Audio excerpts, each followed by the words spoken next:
నేడు సమాజంలో ఎన్నో క్షేత్రములు, తీర్థములు, ఎన్నెన్నో సంప్రదాయములు, వీటన్నిటికీ మూలం ఎక్కడిది అంటే ఆ అవతార పురుషులు, ఆ పరమేశ్వరుని యొక్క అవతారమే. శంభోర్మూర్తి శరతి భువనే శంకరాచార్య రూప అన్నట్టుగా వారి అవతారమే వీరందరికీ.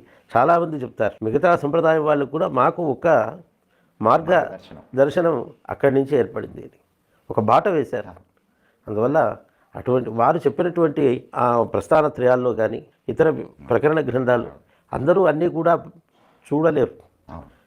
అందరూ సమగ్రంగా అన్నీ అధ్యయనం చేయలేరు. కానీ వాటన్నిటి యొక్క సారం చిన్న చిన్న ప్రకరణాల్లో భజగోవింద ప్రకరణం తీసుకుంటే చాలదా, మోహముద్గర దాంట్లో చెప్పినటువంటి రీతిలో, ప్రశ్నోత్తర రత్నమాలికలో చెప్పినటువంటి ఆ రీతిలో వారి ఉపదేశాన్ని గ్రహించి ప్రతి ఒక్క వ్యక్తి అహంకార మమకారములకి తావివ్వకుండా తాను సాధన చేయగలిగితే వారు ఎవ్వరవని, ఏ వర్ణం వారవని, ఏ ఆశ్రమం వారవని, ఎవరైనా వారు తరిస్తూ సమాజానికి తన వంతు ఉపకారాన్ని వారు చేయగలుగుతారు.